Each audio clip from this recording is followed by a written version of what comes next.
बहुत पुराने जमाने की बात है, जब न बिजली थी, न शोर मचाती मशीनें और न ही तेज रफ्तार जिंदगी। उस दौर में एक अजीम सल्तनत थी जिसके बुलंद बाला महल, चौड़ी सड़कें और खुशहाल बाजार दौर दौर तक मशहूर थे। इस सल्तनत का बादशाह ताकतूर, बहादुर और निहायत ज़हीन समझा जाता था। राया इसका एहतराम करती थी, मगर दिल ही दिल में इससे डरती भी थी, क्योंकि बादशाह के मिजाज में नरमी कम और गुरूर ज्यादा था। बादशाह को अपनी अक्ल पर हद से ज्यादा नाज था। वो समझता था कि दुनिया का कोई भी इल्म ऐसा नहीं जो उसकी समझ से बाहर हो।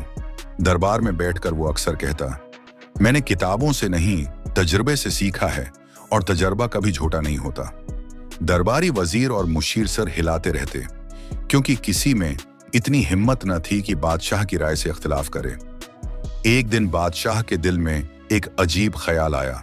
उसने ऐलान करवाया कि पूरे मुल्क में ढूल पेट कर यह खबर पहुंचा दी जाए, जो शख्स मुझे ऐसी बात बताए जो मैं न जानता हूं या मुझे कोई नया सबक दे सके, उसे सोने के सिक्के और इज्जत दी जाएगी।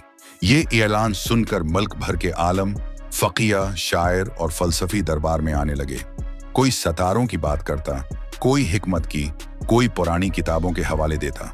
बादशाह हर एक की बात सुनकर मुस्कुरा देता और कहता, ये सब मैं पहले ही जानता हूं। दिन गुजरते गए, मगर बादशाह को वो बात न मिली जो उसे चौंका सके। उसका गुरूर और बढ़ गया। एक शाम जब सूरज ढलने लगा और महल के सहन में चिराग जलाए जा रहे थे, दरबार के दरवाजे पर एक बूढ़ा फकीर नमूदार हुआ। उसके कपड़े सादा थे, दाढ़ी सफेद, चेहरे पर झरियां और हाथ में एक पुराना सा जलता हुआ चिराग था। दरबान ने उसे रोकना चाहा, मगर बूढ़े ने बड़े इत्मीनान से कहा, मुझे बादशाह से मिलना है, मैं उसके सवाल का जवाब लाया हूं। यह सुनकर दरबान हैरान हुआ, मगर ऐलान की वजह से उसे अंदर जाने दिया गया। जब बूढ़ा दरबार में दाखिल हुआ तो सब हंसने लगे। कोई कहने लगा, ये फकीर हमें क्या नया बताएगा? कोई बोला, शायद इनाम का लालच ले आया है। बादशाह ने बूढ़े को गौर से देखा और तंजिया अंदाज में पूछा, अय बूढ़े, तो कौन सा ऐसा इल्म लाया है जो मैं नहीं जानता? बूढ़े ने खामोशी से अपना चिराग जमीन पर रखा। दरबार में फैली हुई रोशनी उस चिराग की रोशनी के सामने मध्यम लगने लगी। फिर उसने आहिस्ता आवाज में कहा, बादशाह सलामत, पहले मुझे एक सवाल का जवाब दीजिए। बादशाह ने गुरूर से कहा, पूछो। बूढ़ा बोला, अगर ये चिराग बुझा दिया जाए तो क्या होगा? बादशाह हंसा, अंधेरा हो जाएगा, इसमें पूछने की क्या बात है? बूढ़े ने चिराग की लो जरा सी कम की और कहा, और अगर रोशनी बढ़ा दी जाए? बादशाह ने जवाब दिया, अंधेरा खत्म हो जाएगा। तब बूढ़े ने सिर झुकाकर कहा, बस यही मेरा सबक है। बादशाह सलामत, जहां इल्म की रोशनी होती है वहां जहालत का अंधेरा नहीं रहता, मगर जहां गुरूर की आंधी चलती है वहां इल्म का चिराग बुझने लगता है। यह सुनकर दरबार में सन्नाटा छा गया। बादशाह ने पहली बार महसूस किया कि बात सादा है, मगर गहरी भी।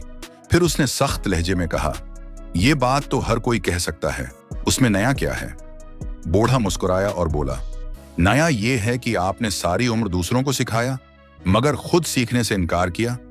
जो खुद को कामिल समझ ले वो खाली हाथ रह जाता है। ये अल्फाज तीर की तरह बादशाह के दिल में उतर गए। उसके सामने अपनी जिंदगी के कई मंजर घूम गए। वो लम्हे जब किसी की बात सुनकर भी उसने नजरअंदाज कर दिया, वो वक्त जब उसने खुद को सबसे बड़ा समझा। बादशाह ने पहली बार अपनी निगाहें झुकाईं और कहा, अगर मैं वाकई इल्म से खाली हूं तो मुझे क्या करना चाहिए? बूढ़े ने चिराग बादशाह की तरफ बढ़ाते हुए कहा, इस चिराग को जलता रखिए, मगर याद रखिए उसकी लो गुरूर से नहीं, आजिजी से रोशन रहती है। ये कहकर बूढ़ा आहिस्ता आहिस्ता दरबार से बाहर निकल गया। किसी को मालूम ना हुआ कि वो कहाँ गया।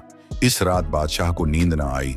उसने महसूस किया कि सारा महल, सारा खजाना सब बेमानी है अगर इंसान के दिल में आजिजी ना हो। अगले दिन उसने दरबार में ऐलान किया, आज से मैं भी सीखने वालों में शामिल हूं।